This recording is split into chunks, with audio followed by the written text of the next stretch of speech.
again. This is Jack Benny welcoming you on behalf of the Longines Symphonette for a warm visit to a magic world and to a golden treasure chest of memory, entertainment, excitement, drama, and world history. Yep, we are going to explore the world of golden radio. I was part of radio as it developed, just as I am part of television. Bob Hope, Red Skelton, George Burns, Lucille Ball, Arthur Godfrey, and many others, a common heritage in radio. I'd like to help you enjoy again those nostalgic moments when the family gathered together in the living room to share the make-believe world of radio. We will look in on comedy, drama, suspense, news, and the people who made it all possible. By the nature of radio, we as performers shared with you, our listeners, the creative best in our lives. We worked together, and for that reason, radio became part of our growing up together.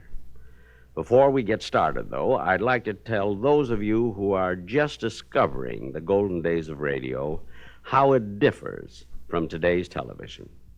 Radio was really do-it-yourself television. Instead of a big, ugly glass picture tube, you saw the performers in your own mind. You were not restricted by the boundaries of a 21-inch tube, but instead painted your own big-as-life version of each moment with that loving, creative brush we call imagination. Now, just in case you're out of practice, here's a little test to demonstrate the power of your imagination. Now, don't open that door, McGee.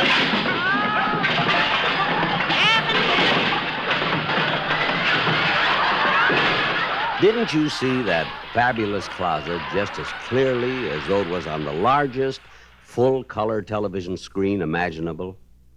Why, every time McGee opened that door, 1 million Americans saw a closet in their own homes.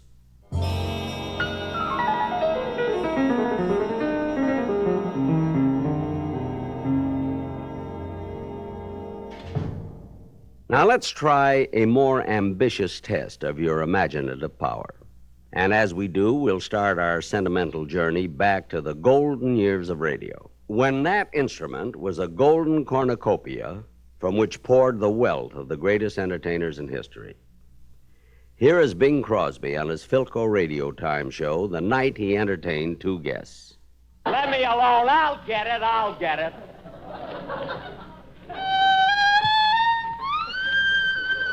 Just a minute. Hey, say, you. Huh? Have you ever played this number before, Bub? Played it? I made it. Well, I should have known. Jack Benny.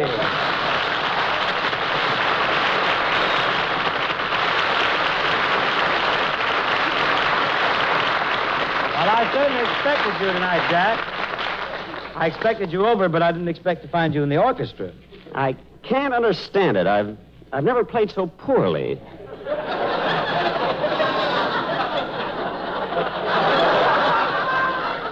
Oh, cheer up, Jack. Sure you have. Thanks, kid. But I practiced all morning to limber up. I even washed my fingers in Does. Does doesn't do it. I'm dead. Better switch to Wheaties, kid.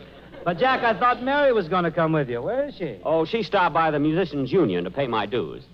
You belong to the Musicians' Union? Don't act so shocked. Well, never heard of that like that. Of course I belong to the Musicians' Union. I'm one of the charter members. You see, years ago I had a little band. We all joined together. Oh, I know the group well. A fife, a drum, and a guy with a bandage around his head.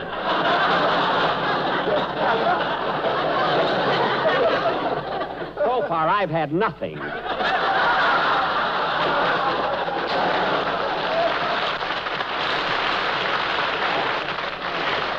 Look, I don't mean the spirit of 76. My band was called Jack Benny and his Sizzling Gobblers. Sizzling Gobblers? That's the line they gave me. Yeah. We specialized in turkey trot. That's the line. And I bet your drummer had drumsticks that were really drumsticks. Yeah, he used to drive me crazy with that munching during my solo. Can't understand it. Bill Morrow used to write for me. Bing, what I wanted to see you about is a business proposition. What are you going to do this summer? I'm going to take a vacation. Well, I've got an idea where you and I could combine business with pleasure. I'm afraid not, Jack. But Bing, I mean, this is a chance to pick up some extra money. And that never hurts, you know. Oh, no, it's spending that hurts, isn't it? That's ridiculous. It doesn't bother me. Don't knock it till you've tried it. Well, Mary Livingston. Well, get a load of her all decked out like Mrs. Astor's horse. Listen, Mary, you never get all dressed up like that on my program. Well, how often do I sit on Bing Crosby's lap? Well, you're not on Crosby's lap. Wait till I get rolling. Mary, just kidding, Bing. Nothing will happen. You keep out of this. Fine. Listen, I've been thinking of this for years, and I might as well come right out and say it. What do all the women see in Bing Crosby?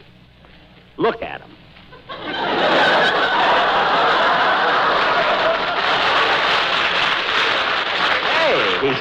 Hey, he's got blue eyes like mine, though.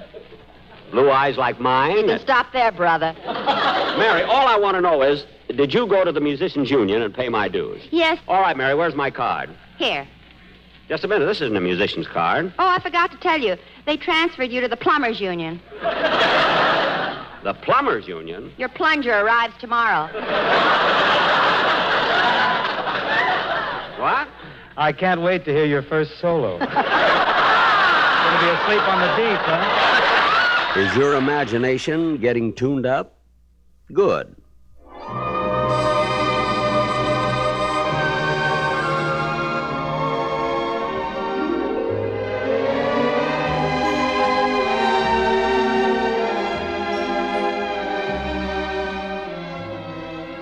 Our radio pioneered most of the kind of shows you see on television today. Humor, for example, breaks down into two basic formats: the variety show and the situation comedy. Both forms reached a peak in radio. I asked George Burns to select a favorite episode of the George Burns and Gracie Allen Show from his own personal collection. As the new half-century gets underway, the favorite pastime seems to be choosing the outstanding men of the last half-century. Magazines and newspapers have published their selections, but Gracie seems to think one important name has been omitted. Thomas Edison, Winston Churchill. How can they pick men like that to head the list? I'm interested to know, Gracie, who's your choice? Need you ask, George? I'm thinking of a man whose glorious romantic voice has thrilled millions. The birds are sweetly singing and perfume flowers are bringing in the wind tonight. A man whose charm and talent are world famous. Gracie, this is getting embarrassing. Only one man should top this list, Charles Boyer. Charles Boyer? Mm-hmm. You put him ahead of Edison? Yep. Edison invented electric lights. With Boyer, who needs them? Gracie, there's some pretty great men on this list. Not as great as Boyer. But look at these names. Arturo Toscanini, conductor. How do you like that? A man who punches transfers. He happens to be a musical conductor. All right, so he hums while he punches transfers. Dardanella. Yeah, and here's another one, Einstein. Now, what did he do? Einstein? Yeah. What did he do? Uh-huh. He's the father of relativity. Oh, what does she do? Relativity, Einstein? Yeah. She's with Warner Brothers.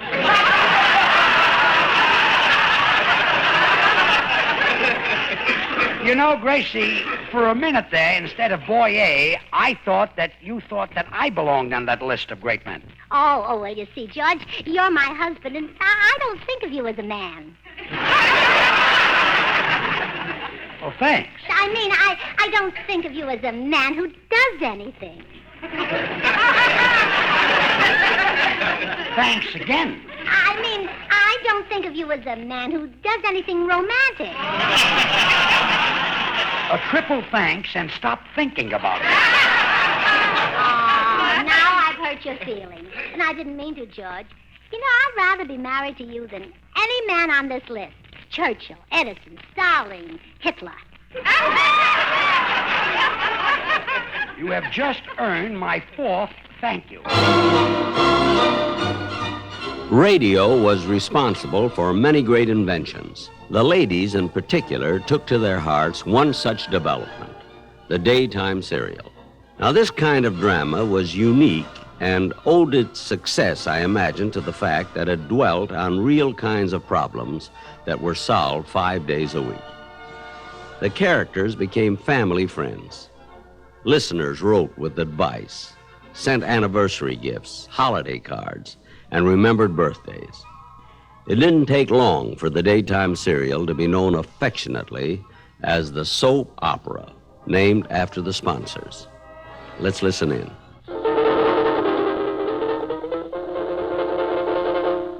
And now, the romance of Helen Trent.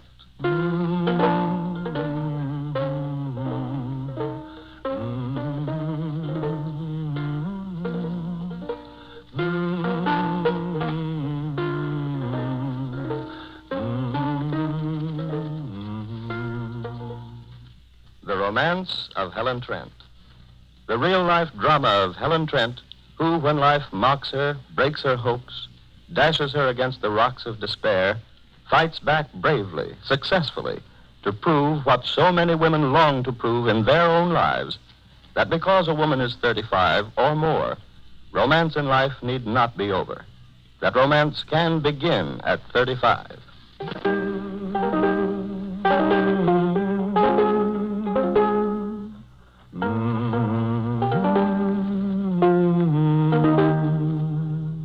Life was never simple and easy for the real-life characters in our soap operas. Marriage, separation, illness, even death played a part. The heroines came from all walks of life, even from the theater itself. And now, Mary Noble, backstage wife. Mary has been the victim of a false friend, Armand Delubac, who took her diamond engagement ring with the promise of having it repaired. But instead, Armand pawned the ring and tried to blackmail Mary and Larry. And when Marcia Mannering tried to make it appear that Mary was in love with Armand and had given the ring to him, she turned Larry violently against her. And thereupon, Marcia conspires with Armand to get even with Mary and Larry. When Mary and Larry later discover that the ring has disappeared from the shop, Mary is heartbroken, and Larry resolves at last to notify the police. Well, Mary, here's our story in all the afternoon papers. Yes, Larry, I've seen it. Famous actor reports theft of wife's jewels to police. A very concise and accurate statement of facts, I'd say. And you certainly can't feel that this is very damaging publicity, Mary. You got around it very nicely, Larry. Well, the police have cooperated, too, in not revealing anything to the press except what's printed right here. But I still have the sinking feeling that something bad's about to happen, Larry. That doom's hanging over our heads. Well, I've managed so far to keep those reporters from getting a hold of me. They've been banging at the door all morning, clamoring for more details, but if I can just continue to duck them, I don't think that any more will leak out. Oh, it's not only the reporters I'm afraid of. What do you mean? You're taking this thing awfully hard, Mary. Oh, Larry, what's going to happen when or if the police do catch Armand or whoever it is that has my ring? Well, we'll just get the ring back and prosecute the scoundrel, that's all. But don't you see, you'll still have to go through all that mess of a criminal trial. All right, baby, so what? But unless we can be perfectly sure of presenting the facts believably, the public will turn against you. They might think on the face of it that you're prosecuting an innocent man. Mary, I wish you wouldn't be arguing against me in this thing. I've done what I think best in order to get back your engagement ring. I know you have, Larry, dear, and I love you for it. As radio changed its role, old favorites faded from the scene. For example, I know that many people shed a quiet tear with Ma Perkins. I suppose our youngsters would say cornball or square.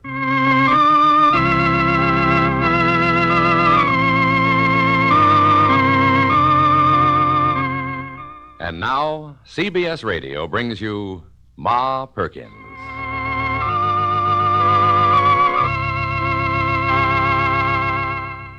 Well, what could be more appropriate today than to turn the clock back to join Ma and the folks at Thanksgiving dinner? Ma and the family have so much to give thanks for. Let's join them all. They haven't yet sat down. In the kitchen, we find Fay and Evie and Ma. Listen. Shuffle and Willie are so hungry. Come on, honey. Let's get the cranberries. Look at the turkey.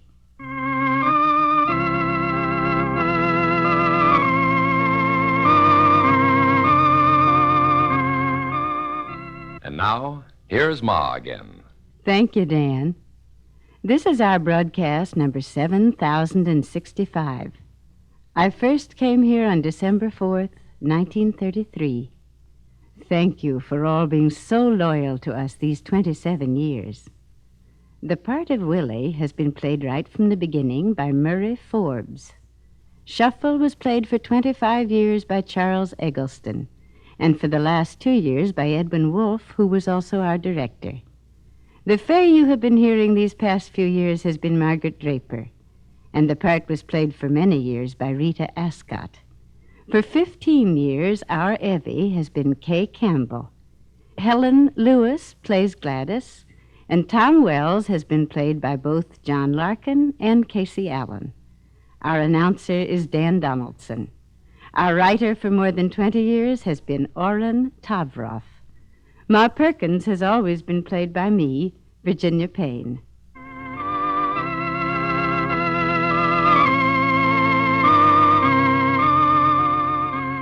If you care to write to me, Ma Perkins, I'll try to answer you. Goodbye, and may God bless you.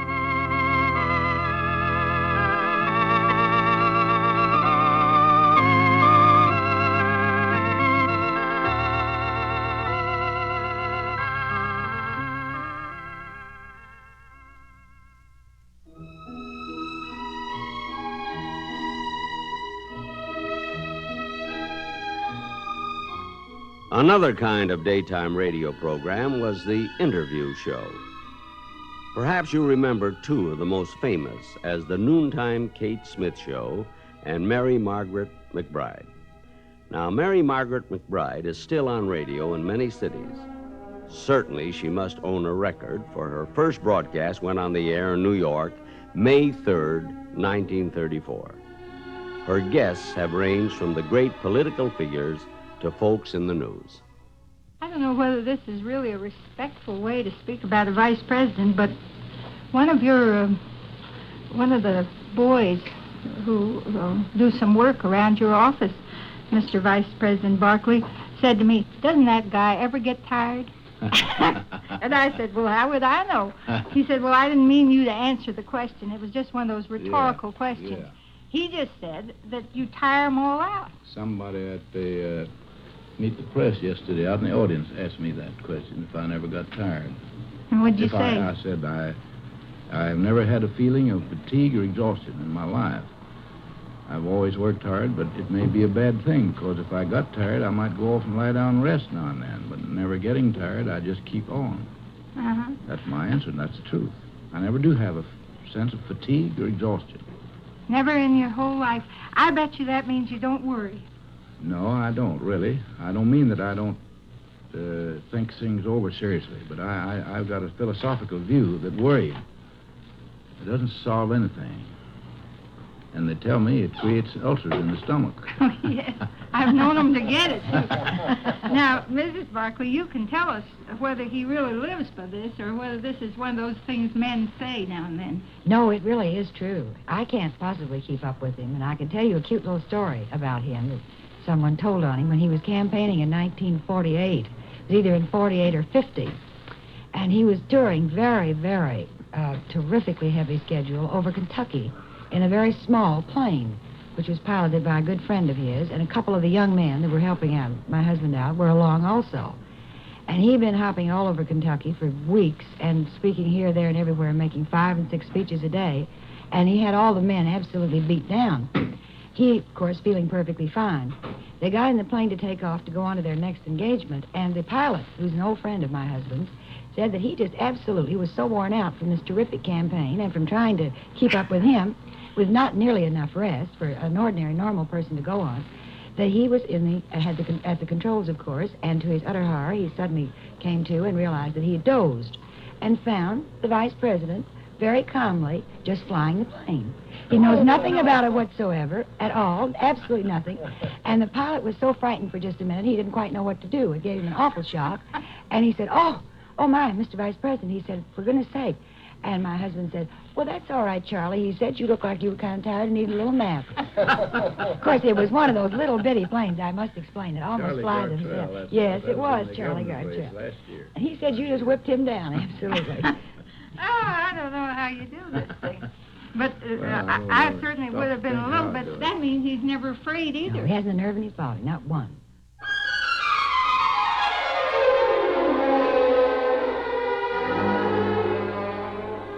Now, back around 1926, radio invented something else. Sponsors. Sponsors have provided comedians with more jokes than the Los Angeles Smog. Red Skelton made his first radio appearance in 1937 on the Rudy Valley Show. And soon after, he was credited with this comment: "The longest word in the English language is the one that follows." And now a word from our sponsor. But one of the reasons both radio and television were able to provide free entertainment of the highest caliber was the advertisers who paid the bills. I'm sure you'll find a chuckle or two in these famous radio commercials. The first you hear is from Interwoven Socks, reputed to be the first singing commercial. The singers are the famed Billy Jones and Ernie Hare, who were known as the Happiness Boys. How do you do, everybody? How do you do? Gee, it's great to say hello to all of you. I'm Billy Jones. I'm Ernie Hare. We're the Interwoven Bear. How do you do? Smoke rings, some smoke rings, while a Chesterfield burns. Barbasol, the brushless shaving cream supreme, leaves your face so smooth and clean. Pepsi Cola hits the spot, 12 full ounces, that's a lot. Twice as much for a nickel, too. Pepsi Cola is the drink for you. Rinso white and Rinso bright. L-A-V-A, L-A-V-A. This is Sandy Becker saying, keep cooking with Crisco. It's all vegetable. It's digestible. Longines is not lightly called the world's most honored watch, for Longines watches have won 10 World's Fair grand prizes and 28 gold medals. Longines watches have also won more honors for accuracy than any other timepiece. Longines, the world's most honored watch, is a product of the Longines Whitnor Watch Company.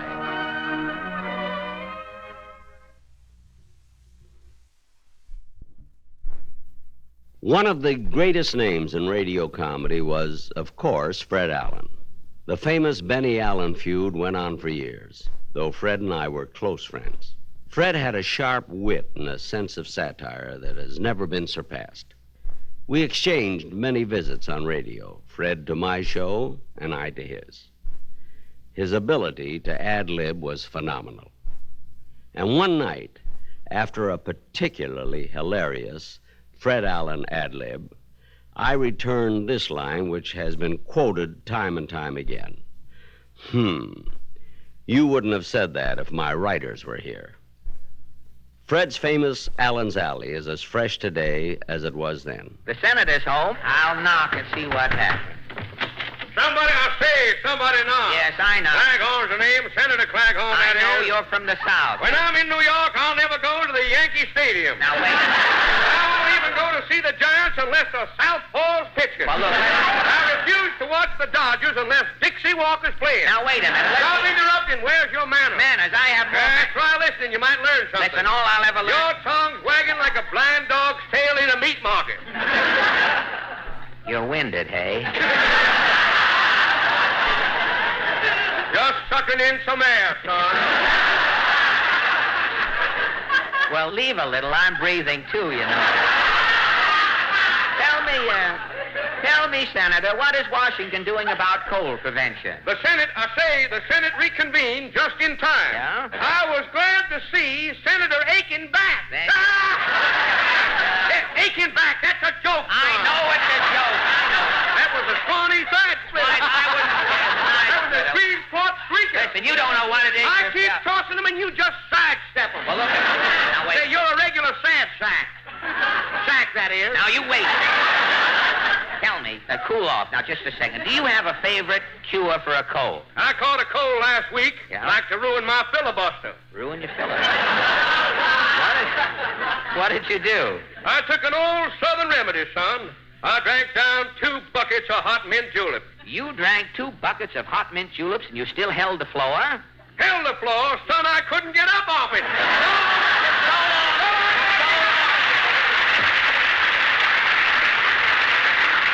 Well, I wonder how Titus Moody is doing this evening. Howdy, Bob. Say, Mr. Moody, you look a little tired. I know. I was up all night. Couldn't get a wink. You didn't sleep a wink? No, it wasn't that. Somebody stole my tiddly. Well, Mr. Moody, tell me, has this cold epidemic hit your farm? My wife had a nasty cold. Did you call the doctor? Yeah, gall down quack, give her sulfur and molasses. Put in too much sulfur. Well, how can you tell he gave her too much sulfur? When my wife sits in the dark, she glows. Well, are you doing anything about it? Why, Senator Claghorn, a foreigner next door, he sent me over a bucket of hot mint julep. For your wife? No, for me. Tonight I'm getting lit up to keep her company. So long, Doc. Looks as though Titus is going to get lit up on his weekend. Well, let's see what a knock here will start. No. Ah, Mrs. Nussbaum. You're expecting maybe 2 la bankheads. No. Tell me, Mrs. N, have you had any colds in your house? Mine husband, Pierre, is sick. Oh, really? They are maybe sending him to a clinic. The Meyer brothers. Oh, the Meyer brothers. But didn't Pierre try any cold remedies? Every day is a new remedy. First, he is bringing home fruit to drinking fruit juices. What kind? Oranges, grapefruits, tambourine. Well, how long did he drink the fruit juices? 1 day. Then Pierre is opening up the window and throwing out the fruit. Oh, he had another remedy? Vitamins from vegetables. Oh, good. He's bringing home carrots, stringler beans, and rutabagas. How long did he try vitamins? 1 day. 1 day again. Pierre is opening up the window and throwing out the vegetables. He had yet another remedy? Absolute rest. He's staying in bed. Uh-huh. I am bringing meals. I'm bringing pills. I'm bringing hot water bottles. Well, how long did this last? 1 day. And then? I am opening up the window and throwing out Pierre.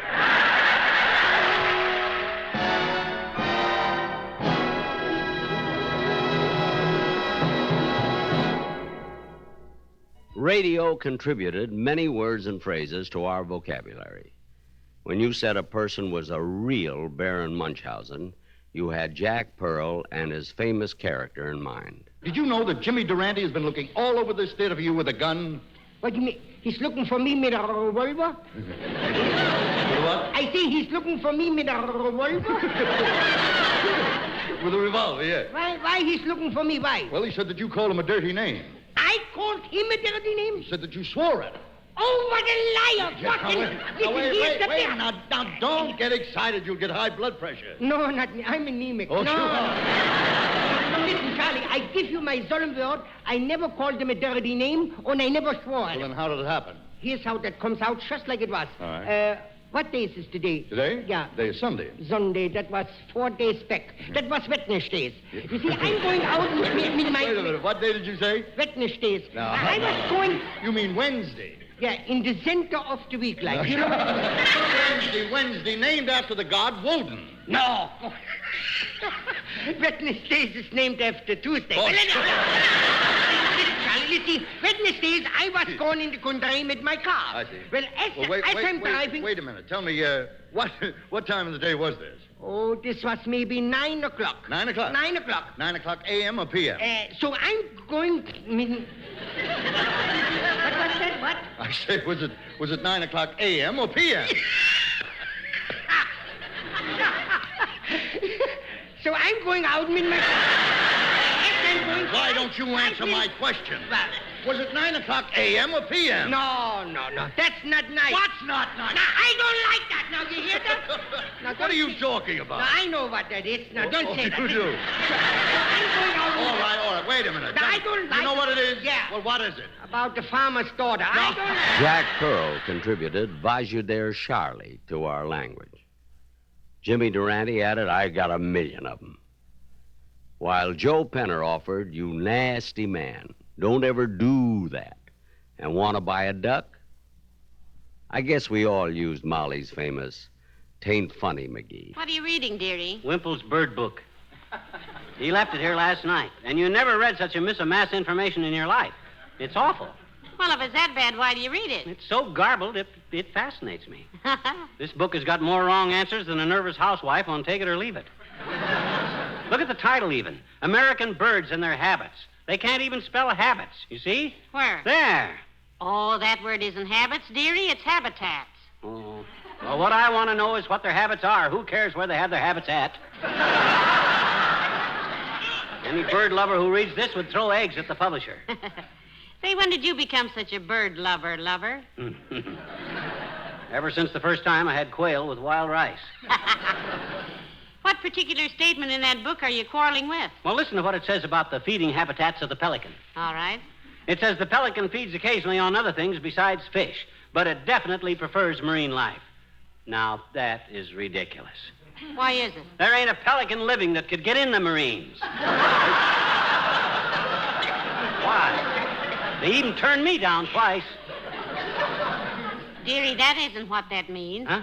Besides, I think you're being too critical. After all, you're not much of an expert on bird life. Who ain't? You ain't. Huh? I mean, you aren't. Oh, the heck I aren't.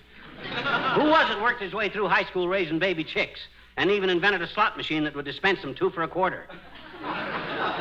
And who was it that a chewing gum took his idea and beat him to the patent office? What chewing gum? Chiclets.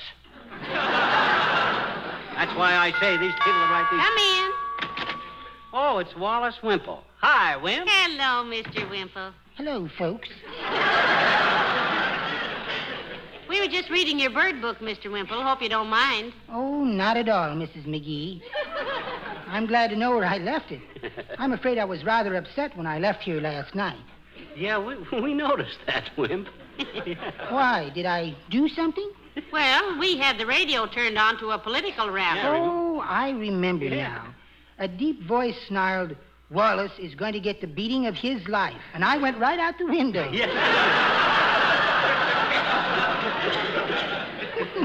Silly me. Say, how are you getting along these days with her, Wimp? You mean Sweetie Face? My big old wife? Yes. Oh, about as usual. We had a little tiff yesterday, and believe me, Sweetie Face puts up a tough tiff.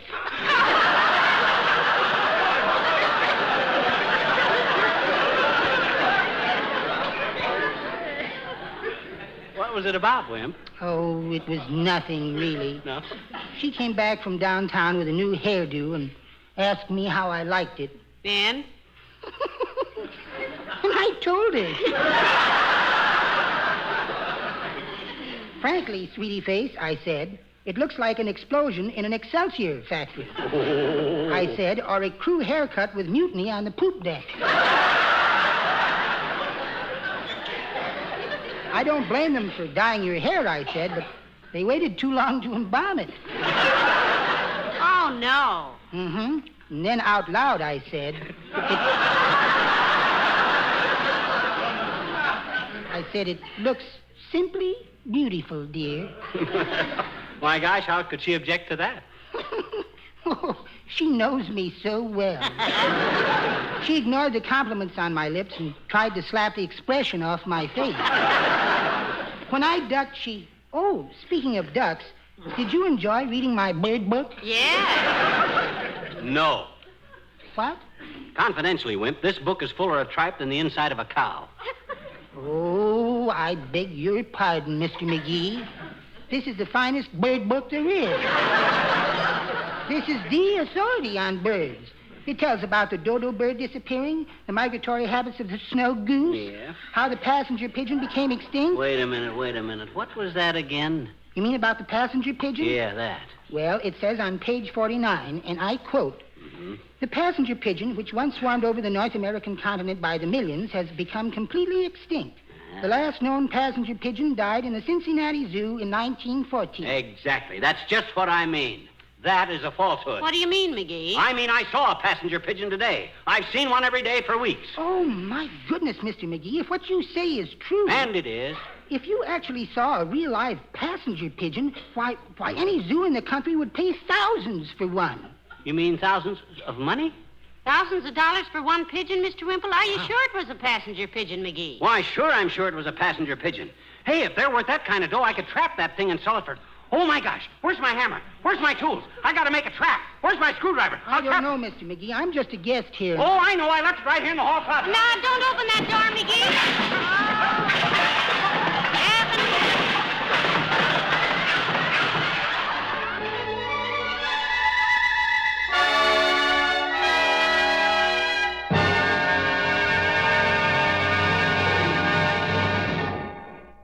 Abner, will you come over here and help me put this sign on the door? Why, sure, Lom. Just hold this nail in place while I whack it with a hammer. For quiet, homespun humor with a country flavor, I think you have to turn to Lum and Abner as the foremost example. In fact, I can't think of anything on television today that has captured this particular kind of format. The comedy was comfortable and funny. Lom, suppose you hold a nail in place while I whack it with a hammer. You think I'm crazy? Trouble here is we're suffering from an oversupply of whackers. Have you ever seen me hit anybody on the thumb with a hammer? Yes. Last summer when Opie Cates helped you put up the screens. That was just a little tap. Tap? You smacked that thumb so flat it looked like he's carrying around a pancake flipper. Why, he didn't even holler. He let out such a beller, all the fellers at the sawmill knocked off for lunch. You stop exaggerating and hold that nail. Granny. Lom, you couldn't hit that nail no matter if your whole life depended on it. Oh, now be quiet. Huh? Just This hold... is my page-flipping finger here, Lom. Be Just careful. hold the nail in place. Okay, here goes. There. Now, how was that? Not bad. Just aim it 2 more feet to the left, and I think you'll have it. Yes, the trouble is the top of the nail is too small. You couldn't drive that nail if I stuck it in between my teeth and let you hit me on the back of the head. Don't give me any ideas. Now, just hold it in place. This time I'll keep my eyes open. Good. Think one of us ought to know what's going on. You ready now? Yeah. Here it goes. Oh, you idiot. Why don't you watch what you're doing? Abner Peabody, I didn't even touch that hand. I know you didn't. You got the one I had in my pocket. Can you remember the day you bought your first automobile? I can remember driving mine home, for I had my friend Mel Blanc with me. Mel and I still work together, and I still have the Maxwell.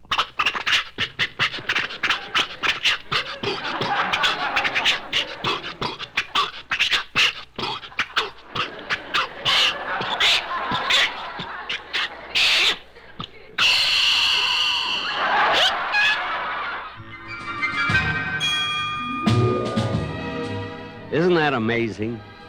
Mel Blanc, the man of 1,000 voice characterizations. And speaking of characters, there's still another graduate of radio around today. And I do mean around every Army, Navy, and Air Force base in the world. The old ski-nose himself, Bob Hope. Thank you. Well, here we are at the Pasadena Army Service Forces Regional Hospital. That's an ambulatory phrase meaning don't step out the back door, Joe. It's a 100-foot drop to the sewer.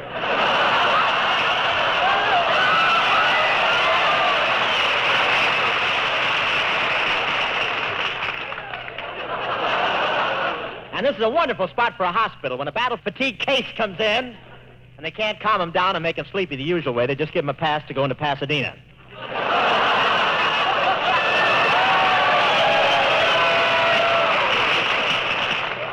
This hospital used to be a hotel called the Vista del Arroyo. That's a Spanish term meaning, why, Sergeant, the young lady was just admiring my cast, and we got so engrossed we must have strolled into Hollywood without knowing it.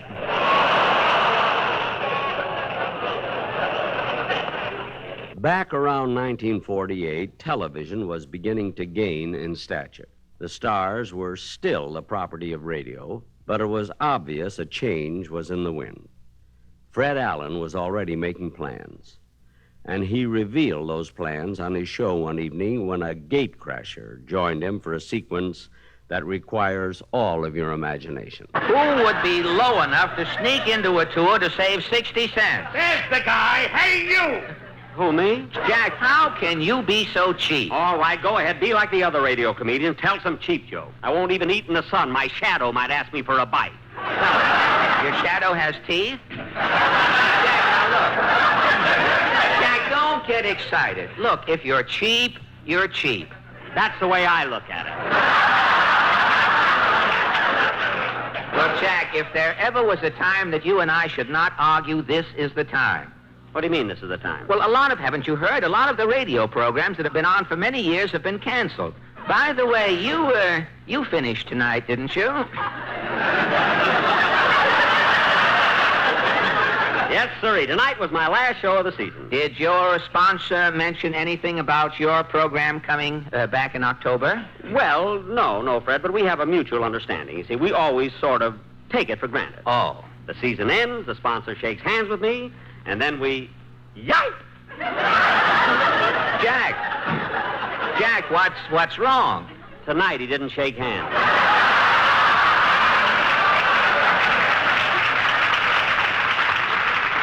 Cheer up, Jack. When you're retired, you can tune in on my new show. New show? People don't want entertainment today. A radio show has to give away things. Nylons, ice boxes, automobiles. You mean to stay on the air, you have to give things away? Yes. I'll die first.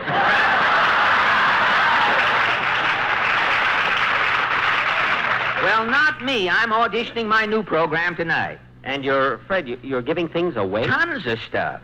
Well, Fred, as long as I'm here in the studio... Well, no, I'm sorry, Jack. Professional people cannot participate. It's a rule. But don't you ever find people on these programs changing their names to get something for nothing? Well, occasionally we do catch a phony, but we're on the air. What can we do? Mr. Allen, we're ready for your audition. I'll run along, Fred. So long. So long, Jack. Giving away things for nothing. Well, all right, let's try out my new show. Here he is, the man who will change one of you nobodies into king for a day, the old kingmaker himself, Fred Allen. Thank you. And here is our first eager contestant. Your name, sir? Myron Proudfoot. Myron Proudfoot? You look like a chap I know. I'm not interested in your friends. Start giving things away, brother. What is your occupation, Mr. Proudfoot? I'm a chaplain in a bakery. What does a chaplain do in a bakery? I put wings on angel cake. How long have you been in the cake business, Mr. Proudfoot? Long enough to know a crumb when I see one. And I see one. Now, don't get sarcastic, Mr. Proudleg. The name is Proudfoot, and make with the question. All right. Who was the 6th President of the United States? John Quincy Adams. John Quincy Adams is correct. And Mr. Myron Proudfoot is king for a day. Well, Your Majesty, how do you feel? Never mind how I feel. What do I get? Immediately after this program, Your Majesty will be guest of honor at a banquet at Hamburger Heaven. Tomorrow morning, through the courtesy of the Sanitation Department, you will be guest conductor on the 11.5 garbage run through the Bronx. At night, in your ermine robe, you will be whisked by bicycle to Orange, New Jersey, where you will be the judge in a chicken cleaning contest. I'm king for a day! And that's not all. There's more? Yes, we are going to start right now to make you look like a king. Your suit is a little baggy, King. Boys, take His Majesty's coat off. Wait. On our stage, we have a Hoffman pressing machine. Now, wait a minute. An expert operating the Hoffman pressing machine will press your trousers. Now, wait a minute.